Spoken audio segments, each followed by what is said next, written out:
who is a researcher at the CIRAD laboratory and who's been involved in the development of the CORMAS software since the beginning, and he's been working on it for more than 10 years. And he also is involved in yearly training courses on this platform. So you have 20 minutes, and we'll be followed by 10 minutes of questions. Thank you. So I will tell you about the story of this simulation tool named CORMAS. This is an acronym for Common Pool Resources and Multi-Agent Systems. It has been developed in my research unit, the Green Research Unit in CIRAD, back to the mid-90s. It was initiated by François Bousquet. And by that time, we had some projects in which we developed from scratch some applications dealing with the management of renewable resources. And after 2, 3, 4 times, we started to realize that some of the features, like to characterize the landscape or any kind of generic features related to agent-based simulation, we were redoing the same each time. So we started to capitalize or to put the things together in one platform, one software, CORMAS. So it's a very small community compared to the software like NetLogo that were presented just before. I will first try to relate it to the mainstream platforms that exist. And you will see that there are some specificities that maybe can explain why we are making the effort to maintain and to develop this specific platform. So the first one is that we are dealing with renewable resource management, and maybe the second one is that we are using it with local stakeholders, I would say grassroots people, and not only with scholars or with researchers or with policymakers, but we are using it also as a way to build some capacity, to empower the local people. And I will try to show you how we are doing this. You can see it from one of the pictures on the right of the banner here. We are also using the agent-based simulation together in combination with what we call role-playing game, a kind of participatory simulation. But first of all, I would like to situate a little bit CORMAS in the landscape of the tools for agent-based simulation. This is a graph produced by Argonne, people from the United States, where they have tried to locate on this 2D graph the existing simulation tools, where you can find the NetLogo and Star logo. I can see that Uri is maybe not so, maybe disagree a little bit about the position of the tools. Okay, it has been proposed by Argonne, right, and not by other people.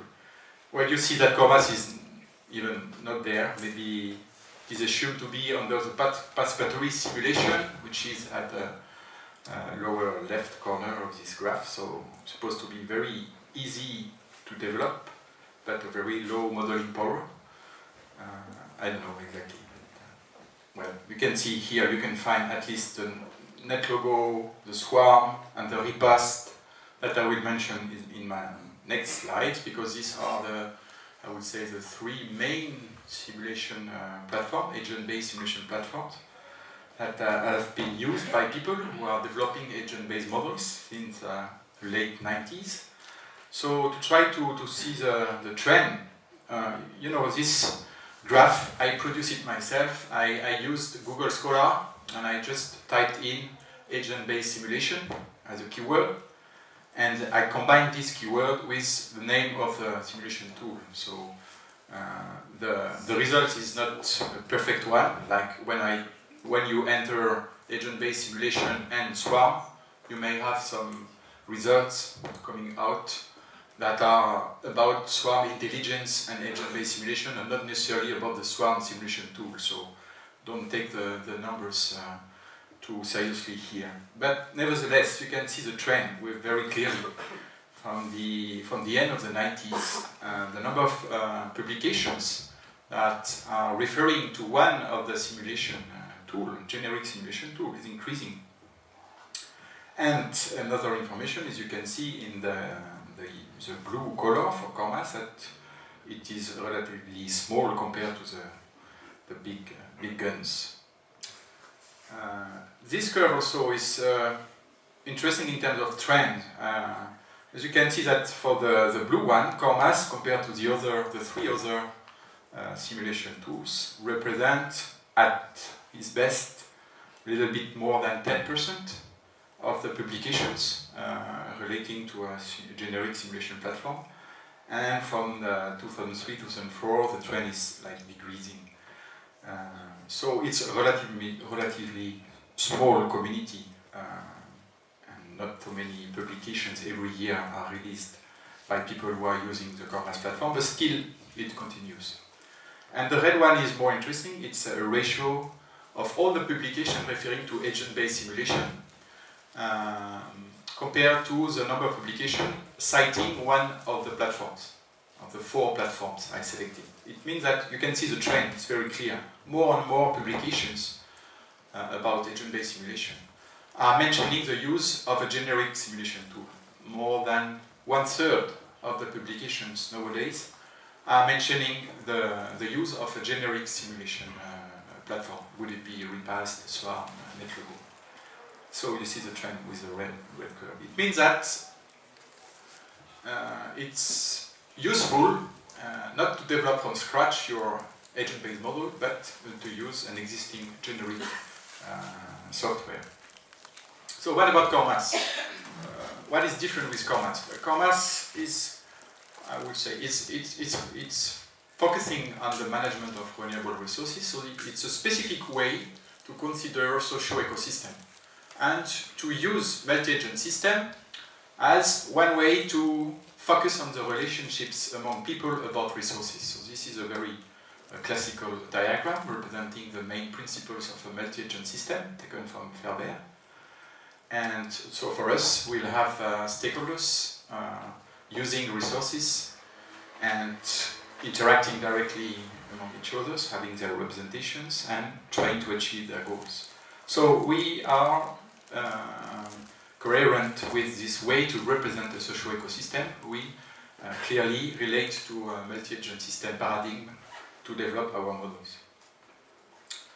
So we continue to maintain the platform. It's a kind of concrete capitalization, and we try to improve the methodology of providing the functionalities to develop, to design, and to run simulations with CORMAS. And we are using the software, the generic software, for different types of models. Mainly 3. First one that for an objective of theory building, we develop very simple abstract models just to think about existing theories in social sciences or in the field of renewable resource management. We develop also more applied model where in this situation we represent a specific landscapes. So we develop some links to integrate data from GIS, for instance, to create realistic representation of the space in our model, and then these models are describing specific situations, and that the objective here is to understand and to integrate the knowledge and the data to gain better understanding of these systems. And the third one is what is called here action research. It's more applied research, where we use the models directly with the aim to support a collective decision among the local stakeholders. So this is where we will have this, I will come back on that later, specific tools that we are using in combination with agent-based simulation. An example for each of these 3 categories. Some of the models are very well known, like there is a model that was published back in 2000, and the model was initially developed with a Swarm simulation platform. You have the reference here. And so we redeveloped it with CORMAS, and we use it during the training sessions to introduce agent-based modeling in the field of resource management. And some specific applications also have been developed by people who have learned about the CORMAS. You have here another example of this kind of models. Very abstract, simple models. Then more applied model. Here you have the visualization of the territory of a village in the eastern Cameroon. We developed a model to assess several scenarios of hunting management. And another application developed by Michel Etienne, who is here, for the Cosméjean, where you see that the representation of space is actually a realistic representation of the Cosméjean, with the evolution for 50 years of scenario.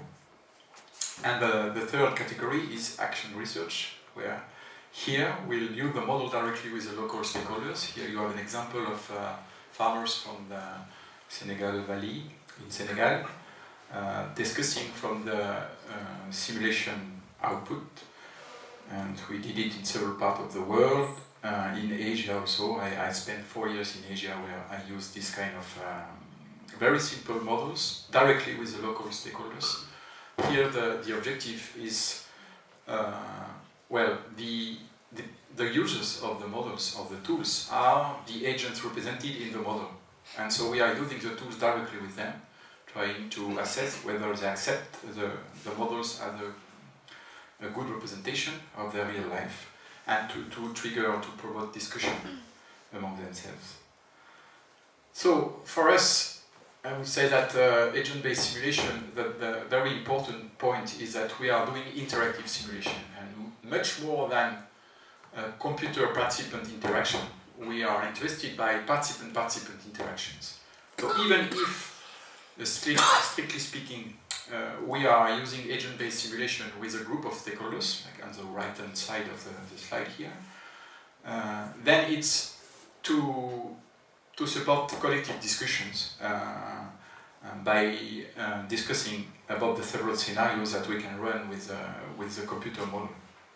But more and more, I would say, we are also using the CORMAS simulation platform as a computer support to what we call role-playing game, where here the local stakeholders, or the participants to the participatory simulation workshops, have to make decisions, and they have to play a role, and their decision is recorded in the computer, and then the system is evolving. It's not compulsory to use the computerized visualization of the space. So sometimes we are using game boards, like you have here a representation of a game board, to represent the space. And so they are making decisions, and the decisions they are making, we just try to understand why they are making these decisions. During the debriefing, we discussed about why they did like that. And after that, we try to capture what happened during this participatory or these role-playing game sessions, to build from this knowledge the computerized model. And then they can very easily understand the computer simulation because they played the role-playing game before. Okay, so now I will just briefly, but say a little bit more about the CORMAS platform. What is CORMAS technically? CORMAS has been developed with a programming environment called VisualWorks, and the important point here is that it is based on an existing object-oriented programming language called Smalltalk that exists since a very long time.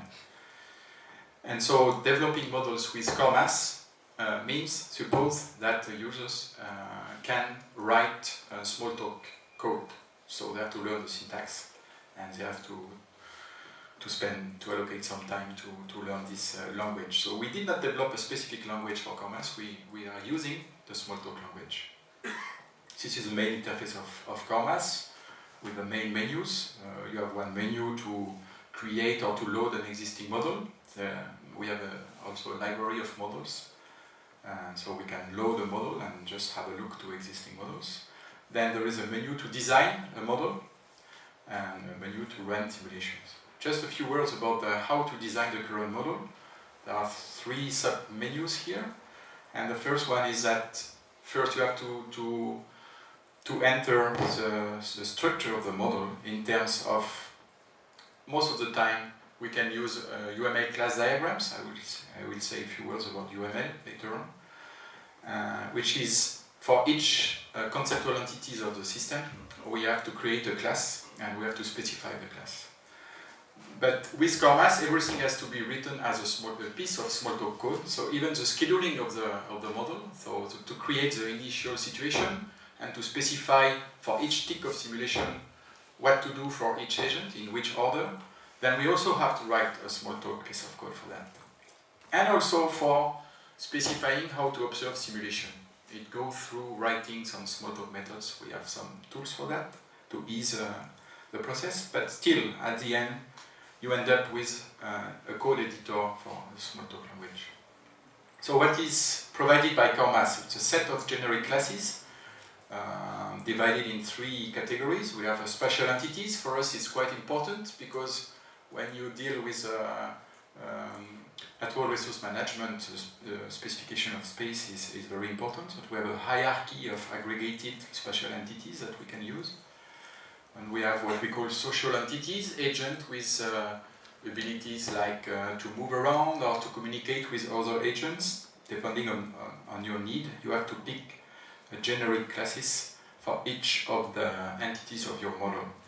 Which is like here, when you have your UML class diagram, it's independent from any simulation tool.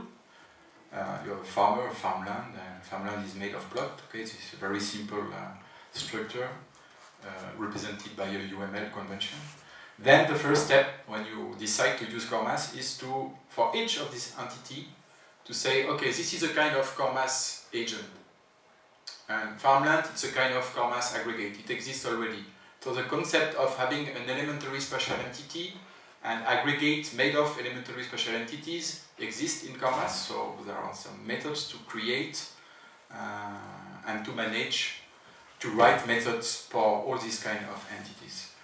This is an example for the Dricol model I just mentioned before, where here you have a little bit more complicated model, but still you have the same, that for each of the concrete entities of your specific model, you have to plug each entity to an existing CORMAS model. And then the benefit for you is that you can reuse libraries of existing methods, and that's the way it is. And then this is for the structure of the model. Later on, when you have to write the methods, this is where you have to use a Smalltalk programming language. Here it's a little bit provocative, I don't know, but easy to read Smalltalk encoding. It's matter of fact that Smalltalk is recognized as a programming language which is good for visibility. Like if you have some basic skills about Smalltalk, you can read very easily the code written by someone else. It's quite easy to read. Why? Because it's a pure object-oriented language, so everything is written as objects receiving messages, and once you have shifted to this way of reading the code, it's quite easy to read. And so we decided to use this one for that reason. First, it's quite easy to teach, even to non-programmers. Most of the people who are learning about CORMAS are non-programmers at all, so this is for most of them the first time they learn a programming language, and I think it's good to start with Smalltalk, which is a good one for that, good candidate for that. And on the right hand side you see a UML activity diagram, which is a way to specify an algorithm for encoding the behavior of an entity of your model. Here it is the fire spread model that have been mentioned by Uri in his talk. And on this model we also introduce fire agents moving around and trying to coordinate to extinguish the fire. So I won't go into reading the Smalltalk syntax of this method, but the point is it's readable. It is supposed to be readable. And then you can make use of CORMAS packages, like when you have to send an alarm call, you're a fireman moving around the landscape, and the fire is spreading. So how can you communicate with the other firemen? You can send messages, and CORMAS is providing a package for communication. Like you can use messages that already exist in CORMAS. There is a channel for communication that already exists in CORMAS. So it's quite easy to write a method to send an alarm call of a communicating agent. You can use also generic methods, like for the perception. When an agent is a located agent, he has some abilities to perceive within a given perception range. So there are some kind of primitives for all these kind of located agents that you can reuse. and you can write your own methods by using these primitives. The trick is you have to know the primitives, and this is why the more you use CORMAS, the more easy it's becoming. At start, it's not so easy because you have no idea about the existing primitives that exist. And then finally, you are invited to write very easy to read methods as a CORMAS programmer, so other people looking at your model will be able to understand very easily and very quickly your model. And not necessarily by showing the full set of diagrams, but directly by looking at the code. And finally, you have some features in CORMAS to run the simulation with a very simple set of functions to perform sensitivity analysis and so on. And to visualize the outputs of simulation, very simple props and graphs, and this is a space of communication with lines between agents, having exchanged some messages, and of course, visualization of space. Yes, I'm almost finished. To conclude, I will say a few words about the community of practice. We can call it like that. CORMAS is a kind of community of practice. There is a software, I presented very briefly. There have been more than 300 downloads since 2005. So even if it's less and less, but still continuing, some people are still visiting the website. You can see the URL here. We developed more than 100 of models, and around 60 are described on the website, on the library repository of models. On the website you have the publications and tutorials also to get started with CORMAS. We provide some tutorials on the website. There is a mailing list which is quite active, around 10 messages exchanges each month with 3 main topics: announcement of conferences or publications related to the use of agent-based simulation for natural resource management, and also the hotline is one of the hot topics of this mailing list. I would say that going back to the training, this community of practice has been established through training sessions. Back to the mid-90s, we gave more than 20 times a 2-week course on the simulation of complex systems applied to natural resource management in France, but also abroad. And the focus was on multi-agent system, but we started by also giving some elements about other modeling approaches, and also we introduced a role-playing game through playing some games within these 2-week courses. And it's kind of combination of lectures, theoretical aspects, and examples of application, hands-ons on UML and CORMAS, and development of prototypes, a little bit like you did for this this morning. I think you presented the result of development of project models. So we did like that each time. So here you have an example of the training session that we gave in 2003 in Brazil, and the colored cells are representing the activities directly linked to using CORMAS. So we learned about the CORMAS, we learned a little bit about UML, and the second week a lot of time was allocated to personal projects where the trainees developed their own models. And some of these models developed during trainings have been continued later on and finally ended as publications. Just to conclude, to say that we did like that for 10 years, and now we are more doing specialized 1-week sessions than these 2-week sessions, where some people are more interested by the role-playing games because they are very interested to be able to organize sessions with the local stakeholders. And so we are giving 1-week courses on this, how to design and how to use role-playing games. We have also a specific session on the modeling approach. This is called the companion modeling approach. And we have a specific session on the tool, on CORMAS. So if some people are interested, 2 courses will be organized in Montpellier next month and in July also. And I think that's it. Thank you.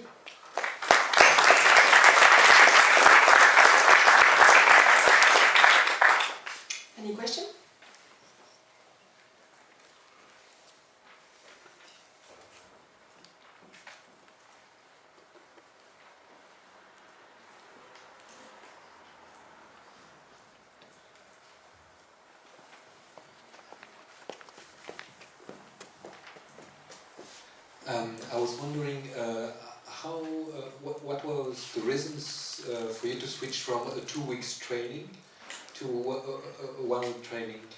Was it from the needs of the trainees that you find, or for other reasons? There is no unique reason for that. First of all, it's very difficult to have people available for two weeks. So we decided to go down to just 1 week, and also for the trainers to be available for 2 consecutive weeks. There are some good points to have this kind of integrative training course where during the same training you can have very practical sessions, theoretical aspects, and you can develop your own project model. So it's good, but then you are not fully autonomous by the end of the 2 weeks course with the tool. And maybe some of the trainees, they were a little bit disappointed because they wanted to know more about specifically role-playing games, how to facilitate role-playing games, or specific points related to some aspects that were just touched during this generic course. So for all these reasons, we decided to propose a specialized training session.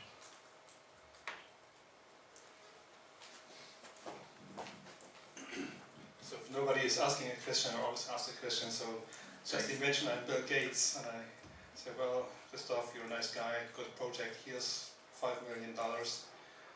What would be your vision? What would you try? What would you love to do with this project in the future? Just keeping it alive, or some major revision, update? I never think about that. That's a good question. I think keep it alive is good because we have a community of people and very interesting to exchange and to have the possibility to share our ideas. And so, but the interactive simulations, like how to have a more professional tools. It was also in one of your last slides, this interactive simulation. So it can be through internet, but it can be also within the same room. If you can use a device, like people are using a computer or a specific screen for one for each, then you can do good thing, because then you can provide each participant with a very specific information, and then you can observe how this is going to happen. So yeah, maybe I could go into that direction.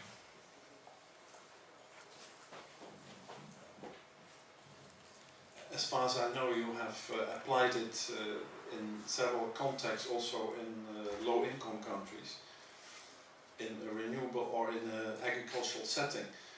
What were the experiences of the participants?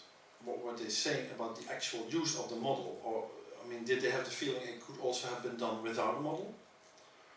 What was their view? Because it's of course not so easy to make a CORMAS model. So I was wondering, what was their experience when you did use it with stakeholders? First, we usually ask them if they are happy with the model. So if they acknowledge that the model is somehow related to their reality, and so we are trying to follow them. We are trying to make sure that if something is not clear for them, or they don't like, they dislike some parts of the model, we try to adjust the model on the fly just to fit or to match what they request. And then they are not the one to develop the model itself. There is always some operator working with them, and during the night, let's say from one day to another, just try to input in the computer what were the results or the outputs of the workshop during the day. It was always you who made the model? To code it, yes, but just coding what came out of the discussions, right? So it depends what you mean by doing the model. Because to me, the owner of the model, most of the time, are really the stakeholders. They feel they have a strong sense of ownership of the model, especially when we organize role-playing game sessions before, and we translate the rules or the behaviors that we can observe, and we agree during the debriefing that yes, it's like that I am making my decision. in the role-playing game, And then we just capture this and we put it into the model, and the day after when we show the model, they are able to see that, yes, it's just like what we said yesterday. So they trust the model. But then there is a discussion about, what about reality, back to reality? Because what they are doing in the role-playing game is not necessarily exactly how they are doing in reality. So we are also spend a lot of time to discuss about that, the distance between this kind of toy models, very simple models. But usually the local stakeholders are happy with even abstract representation. If they can make a relation between the model and their reality, they accept even very abstract representations. They do not need to find exactly the same characteristic of the space, everything. So it was one of the surprises that I had with, if I remember, the 10 years I spent developing this kind of very simple models with the local stakeholders. Even simple representations are okay with them. But does it also mean that you now have maybe constructed one or two models which are trusted by the stakeholders in that situation, but which are also generic enough to be used in a different context? So you could transfer some of those models you made to certain people, let's say in a country in Africa, to somewhere else as a generic application? It can happen, yes, if you address a very general issue. That you have a model that you can apply the same model in a different context. It can happen. But then the benefit of designing the model with the stakeholders, you just have it once, because if the model is generic, it means you develop it once. If it's a good generic model, okay, it's okay, you can reuse it several times.